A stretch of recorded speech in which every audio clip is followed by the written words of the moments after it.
बिहार जी के practice set number ये 3 है एडुटेरिया बुक का। झारखंड राज्य के विभाजन से पहले बिहार में लोकसभा और राज्यसभा की सीटों की संख्या जो थी कितनी थी?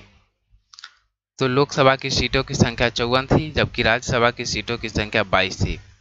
बिहार राज्य के विभाजन से पूर्व झारखंड के अगर देखें स्थिति, तो बिहार में 54 सीटें थी लोकसभा के और राज्यसभा की सीटों की संख्या 22 थी। किंतु 15 नवंबर 2000 को जब झारखंड का गठन होता है तो झारखंड के कोटे में 14 सीटें लोकसभा की जाती है और 6 सीटें राज्यसभा की। और उसके बाद में जो बिहार में जो स्थिति घटित होने के बाद, यानी झारखंड का गठन होने के बाद में जो बिहार के कोटे में जो सीटें बच जाती है, 40 सीटें लोकसभा के लिए और राज्यसभा के लिए 16 सीटें। बिहार में जो 40 सीटें हैं, इनमें से एससी के लिए, शेड्यूल कास्ट के लिए 6 सीटें रिजर्व है। बिहार में अब तक कुल कितनी बार राष्ट्रपति शासन लागू किया गया है?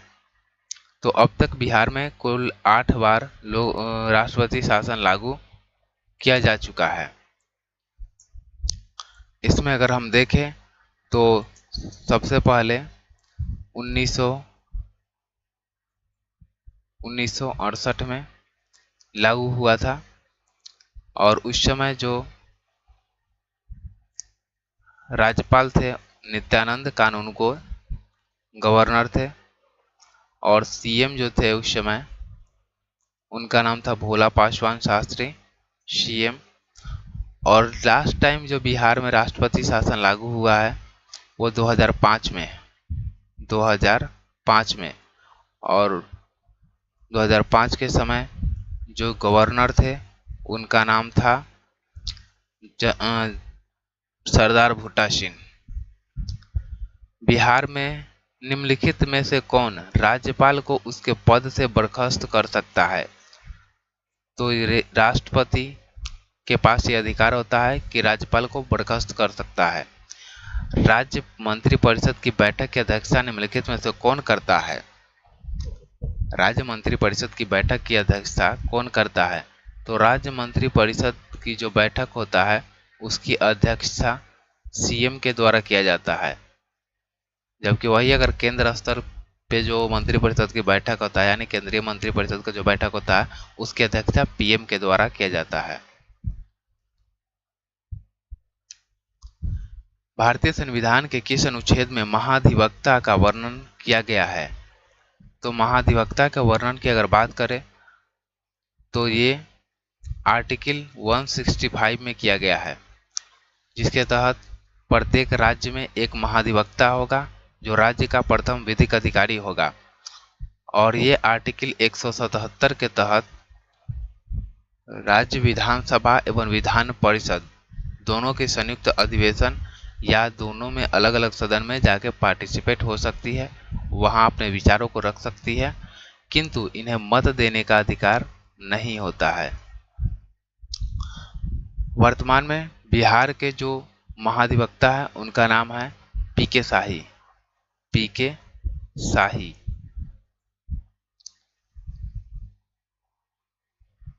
कोई विधेयक धन विधेयक है या नहीं, इसका निर्णय निम्नलिखित में से कौन करता है? तो इसका निर्णय विधानसभा अध्यक्ष के द्वारा किया जाता है। और केंद्र स्तर पर अगर देखें तो इसका निर्णय लोकसभा अध्यक्ष के द्वारा किया जाता है।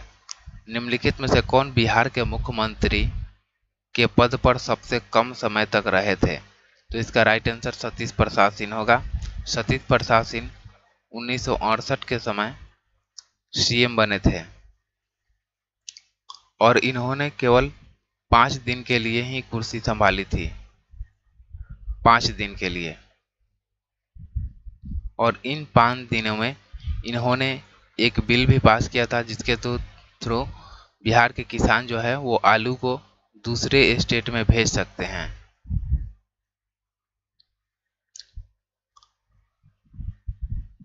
और इनका संबंध अगर बात करें सतीश प्रसाद सिंह का तो ये खगड़िया डिस्ट्रिक्ट से आते थे। दिए गए विकल्पों में सबसे कम जिला वाला प्रमंडल कौन सा है? तो सबसे कम जिला प्रमंडल की अगर बात किया जाए तो भागलपुर है। भागलपुर प्रमंडल में केवल 2 ही जिला आता है, जिनमें बांका जिला और एक भागलपुर, 2 जिला आता है।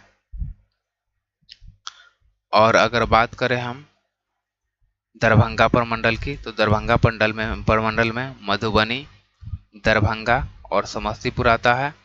उसके बाद में फिर कोसी प्रमंडल की अगर बात करें तो कोसी प्रमंडल में भी 3 ही आते हैं जिला, जिनमें सुपौल, मधेपुरा और सहरसा।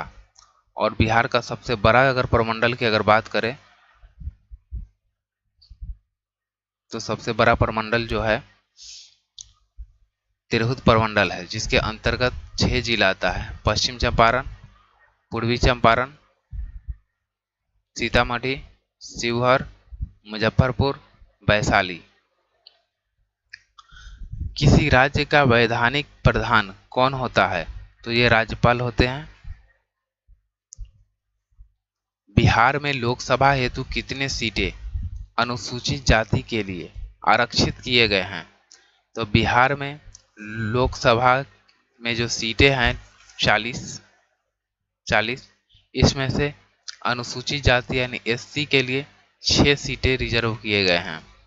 और ये 6 सीटें जो है वो कौन कौन से है, तो चलिए देख लेते हैं।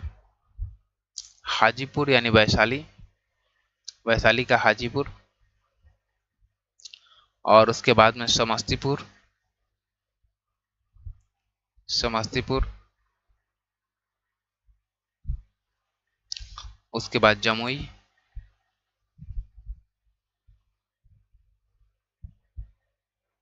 गोपालगंज,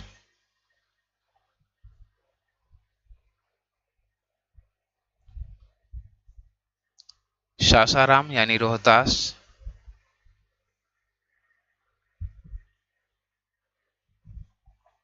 और गया।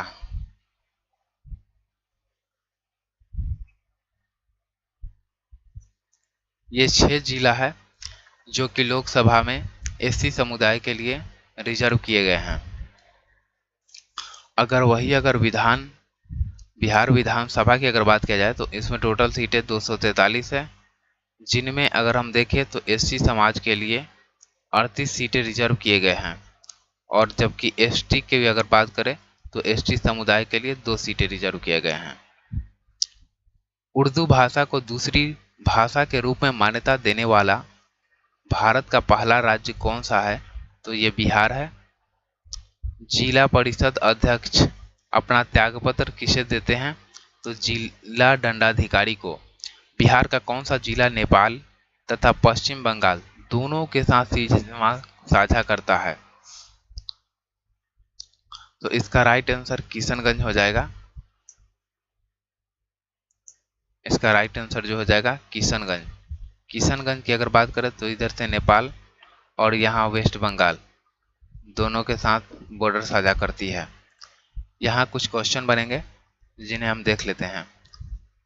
इस साइड में यानी पश्चिम साइड में यूपी है, और दक्षिण साइड में झारखंड, और नॉर्थ साइड में नेपाल, और पूर्वी साइड में वेस्ट बंगाल। अब देखिए,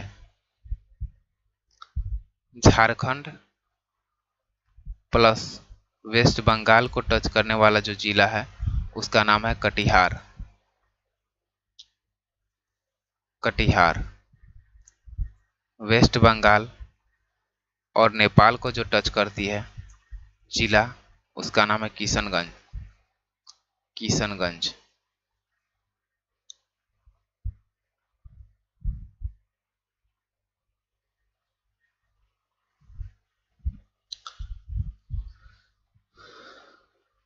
और यूपी प्लस झारखंड को टच जो करती है डिस्ट्रिक्ट, उसका नाम है रोहतास। रोहतास। वही यूपी प्लस नेपाल को जो टच करती है डिस्ट्रिक्ट, उसका नाम है पश्चिम चंपारण। पश्चिम चंपारण। अब हम ये देख लेते हैं कि नेपाल के साथ कितने डिस्ट्रिक्ट जो है वो टच करते हैं। एक नंबर पश्चिम चंपारण, दूसरा नंबर पूर्वी चंपारण, तीसरा नंबर सीतामढ़ी, चौथा नंबर मधुबनी, पांचवा सुपौल, छठा अररिया और सातवां किशनगंज। यानी नेपाल के साथ जो टच करती है जी डिस्ट्रिक्ट, 7 टोटल। यूपी के साथ टच करने वाले डिस्ट्रिक्ट की संख्या अगर हम देखें तो यहाँ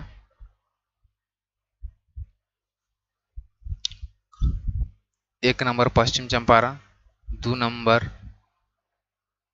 Gopalganj, 3 number Siwan, 4 number Saran, 5 number Bhojpur, 6 number Buxar, 7 number Kaimur और 8 नंबर रोहतास। यानी टोटल 8 डिस्ट्रिक्ट जो है वो यूपी के साथ बॉर्डर साझा करती है। जबकि वही अगर हम देखें झारखंड के साथ तो Rohtas 1 number, 2 number Aurangabad, 3 number गया, 4 नंबर नवादा, 5 नंबर हो गया Jamui, 6 number Banka, 7 number Bhagalpur, 8 number Katihar. यानी झारखंड के साथ अगर हम देखें तो झारखंड के साथ भी 8 डिस्ट्रिक्ट टच करती है बॉर्डर।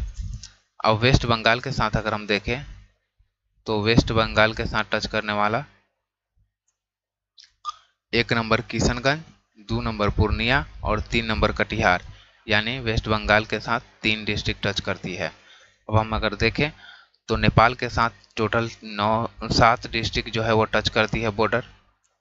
उत्तर प्रदेश के साथ 8 डिस्ट्रिक्ट टच करती है।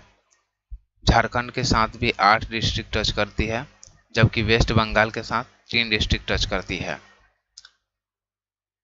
तो इसका राइट आंसर हो जाएगा किशनगंज। किस भारतीय राज्य के साथ नेपाल सबसे लंबी सीमा साझा करती है? तो इसका राइट आंसर बिहार हो जाएगा। बिहार के साथ अगर नेपाल का बॉर्डर की अगर बात करें तो 726 किलोमीटर टच करता है। उत्तर प्रदेश के साथ 551 किलोमीटर टच करता है। उत्तराखंड के साथ 275 किलोमीटर टच करता है, जबकि पश्चिम बंगाल के साथ 100 किलोमीटर। वही अगर सिक्किम की अगर बात किया जाए तो सिक्किम के साथ 99 किलोमीटर टच करता है। इसका राइट आंसर बिहार हो जाएगा। निम्नलिखित में से कौन बिहार का सर्वोच्च पर्वत चोटी है? तो सोमेश्वर की पहाड़ी। सोमेश्वर की पहाड़ी की अगर बात करें तो ये पश्चिम चंपारण डिस्ट्रिक्ट में है, जो कि शिवालिक का ही दक्षिणी हिस्सा है।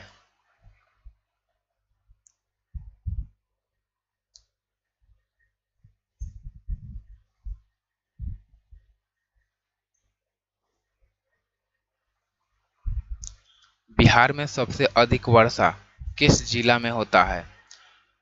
तो इसका राइट आंसर हो जाएगा किशनगंज। बिहार में सबसे अधिक वर्षा किस जिला में होता है? तो किशनगंज। किशनगंज डिस्ट्रिक्ट में सबसे अधिक वर्षा होती है। बिहार में आपदा प्रबंधन हेतु सेंदई फ्रेमवर्क को कब लागू किया गया? 2015 में।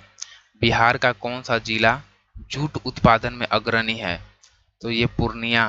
पूर्णिया डिस्ट्रिक्ट जो है वो जूट उत्पादन में अग्रणी है। और पूर्णिया पूर्णिया डिस्ट्रिक्ट में ही पुनरासर जूट पार्क है, जो कि भारत का पहला जूट पार्क है। क्या नाम है इसका? Punrasar jute park.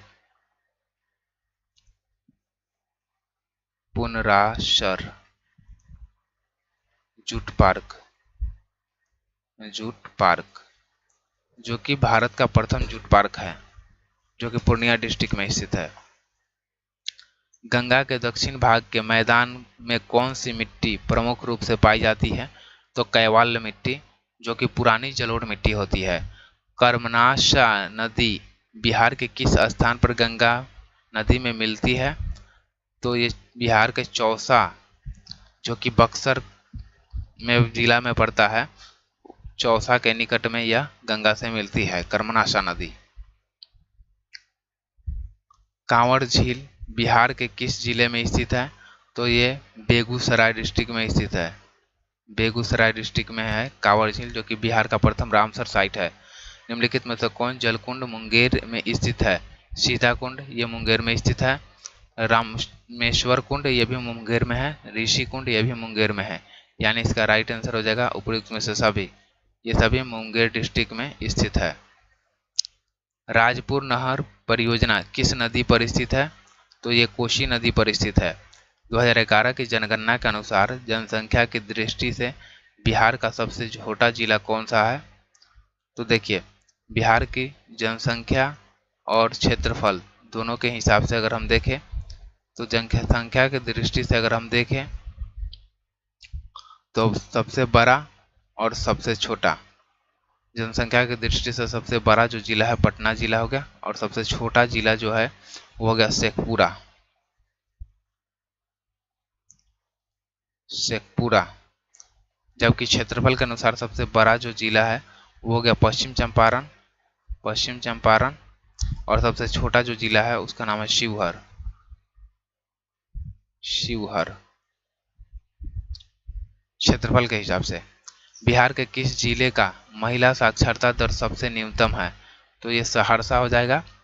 ओवरऑल अगर बिहार में सबसे अधिक साक्षरता दर की अगर बात किया जाए तो रोहतास डिस्ट्रिक्ट का है, और पुरुष साक्षरता दर सबसे कम की अगर बात किया जाए तो पूर्णिया डिस्ट्रिक्ट में स्थित है। यहाँ बात हो रही है महिला साक्षरता दर का कि न्यूनतम सबसे कहाँ किस डिस्ट्रिक्ट में है, तो इसके लिए इसका राइट आंसर सहरसा हो जाएगा। कर्नाट वंश के अंतिम शासक कौन था? तो इसका हरि सिंह देव था। हरि सिंह देव थे। कर्नाट वंश के अगर राजधानी की बात किया जाए तो नेपाल के सिमरावगढ़, नेपाल के सिमरावगढ़ में है, जो कि 12 जिला में पड़ता है नेपाल के। निम्नलिखित में से किस पाल शासक की राजधानी मुंगेर थी? तो इसका राइट आंसर हो जाएगा देवपाल। देवपाल जिस समय शासक थे, यानी देवपाल के समय मुंगेर राजधानी थी पाल शासक की। हर्षवर्धन की मृत्यु के बाद में भारत में 3 शक्ति का उदय होता है, जिनमें पाल शासक, बिहार, बंगाल और उड़ीसा क्षेत्र में गुर्जर प्रतिहार शासक, और फिर दक्षिण साइड में राष्ट्रकूट शासक। इन तीनों के बीच में कन्नौज के लेकर त्रिपक्षीय संघर्ष लगातार चलते रहते हैं। और अगर बात करें गोपाल शासक की तो इसका स्थापना गोपाल के द्वारा किया गया था। दरभंगा में एक दुर्ग एवं जामा मस्जिद का निर्माण करने वाला सुल्तान था तो मोहम्मद बिन तुगलक। शेरशाह ने मुगलों के विरुद्ध संघर्ष में किससे सहायता प्राप्त किया था? तो चेरो शासकों से। चेरो शासकों की अगर बात किया जाए तो ये एक जनजातीय शासक था, जिसका क्षेत्र जो था मुजफ्फरपुर, वाराणसी, मुजफ्फरपुर, वाराणसी, शाहाबाद वाले क्षेत्र में ये फैले हुए थे। सिकंदर लोदी ने हुसैन शाह शर्की को पराजित कर किसे बिहार का प्रभारी नियुक्त किया था? तो दरिया खान वहानी को। चौसा के युद्ध में शेर शाह ने हुमायूं को कब पराजित किया था? 26 जून 1539 को ईस्वी को 26 जून 1539 ईस्वी को चौसा का युद्ध में शेर शाह ने हुमायूं को पराजित किया था। हुमायूं को पराजित किया था। और ये अगर ये युद्ध कहाँ पे हुआ था? तो बक्सर डिस्ट्रिक्ट में पड़ता है चौसा, उसी स्थान पे हुआ था। चौसा का युद्ध बक्सर डिस्ट्रिक्ट में पड़ता है चौसा। और इसी चौसा के नगर नजदीक में गंगा नदी में कर्मनाशा नदी भी मिलती है। शेरशाह का प्रशासनिक प्रयोगशाला कहाँ स्थित था? तो यह सासाराम में। सासाराम बोले तो रोहतास डिस्ट्रिक्ट में पड़ता है। शेरशाह ने अपने शासनकाल में पटना में एक दुर्ग का निर्माण करवाया था तथा पुनः नगर को राजधानी के रूप में विकसित किया, और इसकी चर्चा किस पुस्तक में है? तो तारीख़ दाऊदी में। अकबर ने 1580 ईस्वी में बिहार में किसे गवर्नर एवं सूबेदार नियुक्त किया था? तो खान ए खानम को। अकबर ने अपने साम्राज्य को 12 सूबों में बांटा था। फिर आगे चल के जब दक्षिण विजय करता है तो इसने 15 सूबे में बांटता है।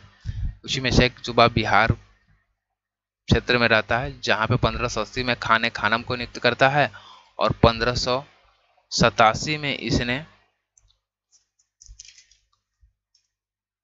मानसिंह को नियुक्त करता है। किस मुगल शासक के समय बिहार में सर्वाधिक विद्रोह हुआ था? तो ये अकबर के समय में हुआ था। सिख धर्म के प्रवर्तक गुरु नानक देव बिहार के किस क्षेत्र का भ्रमण किए थे? मुंगेर, भागलपुर, राजगीर, इन तीनों क्षेत्र का भ्रमण भ्रमण किए थे। मुंगेर, भागलपुर और राजगीर यानी नालंदा डिस्ट्रिक्ट। मुगल शासक फारुखसियार ने अंग्रेजों को बिहार एवं बंगाल में व्यापार करने के लिए किस वर्ष स्वतंत्रता प्राप्त किया था? तो 1717 ईस्वी में। 1717 ईस्वी में इसने ये ईस्ट इंडिया कंपनी को व्यापारिक छूट प्रदान कर दिया। दरअसल हुआ यह था कि फारुखसियार उस समय घाव से पीड़ित था और जॉन सुरमन के नेतृत्व में 1715 ईस्वी में एक दल आता है इंडिया में और 1715 में आता है और 1717 ईस्वी में मुगल दरबार पहुंचता है। यहाँ पे फारुखसियार एक घाव से पीड़ित रहता है, उसको ठीक करता है। जॉन सोरमन के नेतृत्व में आए हुए शिष्टमंडल में ही रहता है एक डॉक्टर जिसका नाम रहता है हैमिल्टन। जब उसका इलाज कर देता है, वो ठीक हो जाता है, तो इसे काफ़ी प्रभावित होता है और इसने कंपनी को भारत में कहीं भी व्यापार करने के लिए छूट देता है। इसके साथ ही उसके जो सिक्का रहता है उसको भी मान्यता प्रदान कर देता है, यानी कि उसके द्वारा जो मुद्रा जो थी वो भी माने चलन में अब आएगी। किस मुगल शासक के शासनकाल में अंग्रेजों ने पटना में अपनी पहली फैक्ट्री स्थापित किया था? जहांगीर के शासनकाल में प्रथम फैक्ट्री जो थे वो स्थापित किए गए थे, किंतु वो असफल थे। शाहजहां के शासनकाल में प्रथम फैक्ट्री जो है वो सफल फैक्ट्री स्थापित किया गया था, जो कि 1651 ईस्वी में स्थापित हुआ था। अंग्रेजों की पहली फैक्ट्री का प्रधान जॉब चार्नक कब बना? तो ये बने थे 1664 ईस्वी में। बिहार आने वाला पहला अंग्रेज यात्री कौन था? तो रॉल्फ फिंच था। बिहार में होम रूल लीग की स्थापना कब हुआ था? 16 दिसंबर 1916 को बांकीपुर पटना में हुआ था और इसके अध्यक्ष जो थे वो मजरूल हक थे और उपाध्यक्ष की अगर बात किया जाए तो नवाब सरफराज हुसैन था। भारतीय राष्ट्रीय कांग्रेस का 27वां अधिवेशन कहाँ हुआ था? तो भारतीय राष्ट्रीय कांग्रेस का 27वां अधिवेशन जो है वो पटना में हुआ था, बांकीपुर में, जिसके अध्यक्ष जो थे आर एन माधोलकर थे। आर एन माधोलकर थे।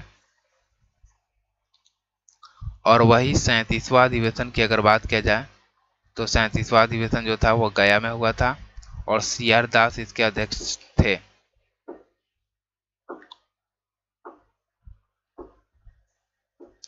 मुजफ्फरपुर बम कांड 1908 में किसे फांसी की सजा हुई थी? खुदीराम बोस को 11 अगस्त 1908 को फांसी की सजा दे दी गई थी।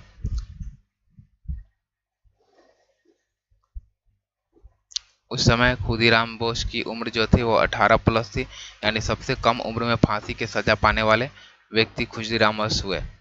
चंपारण में कृषि की स्थिति के जांच के लिए नियुक्त जांच समिति के अध्यक्ष कौन थे? तो कर्नल हिक्की जो थे वो चंपारण एग्रेनियम कमेटी के अध्यक्ष थे और इसके सदस्य जो थे महात्मा गांधी थे। बिहार आने वाला निम्नलिखित चर्चित विदेशी यात्रियों में सबसे पहला यात्री कौन था? तो मेगास्थनीज जो कि यूनान का राजदूत था और चंद्रगुप्त मौर्य के दरबार में आया था। चंद्रगुप्त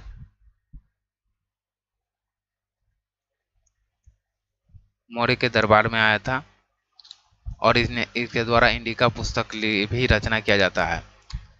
ह्वेनसांग हर्षवर्धन के समय में आया था और फाहियान चंद्रगुप्त द्वितीय के समय में आया था।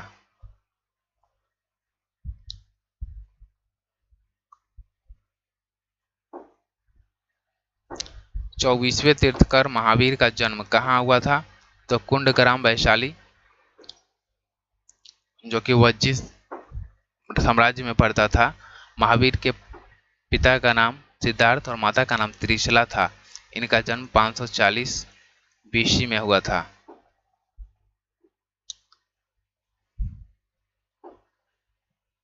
अशोक के स्तंभ लेखों में निम्नलिखित में से कौन सा बिहार में स्थित है? लौरियानंद अरेराज,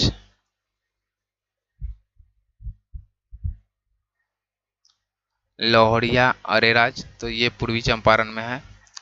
लौहरिया नंदनगढ़ तो ये पश्चिम चंपारण में है। और रामपुरवा ये भी पश्चिम चंपारण में है। इन तीनों में अशोक के स्तंभ लेखों का प्रमाण मिला है, यानी तीनों सत्य है, यानी उपर्युक्त में से एक से अधिक। कनिष्क ने पाटलिपुत्र के किस बौद्ध विद्वान को अपने दरबार में आश्रय दिया था? तो अशोक घोष को। अशोक घोष कनिष्क के दरबार में कवि थे।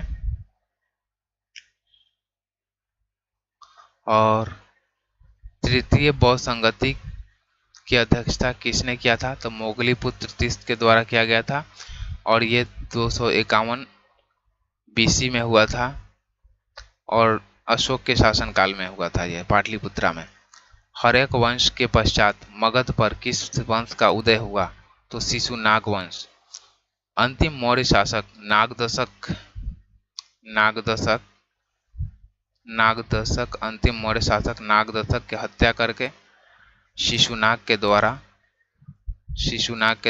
शिशुनाग वंश की स्थापना किया जाता है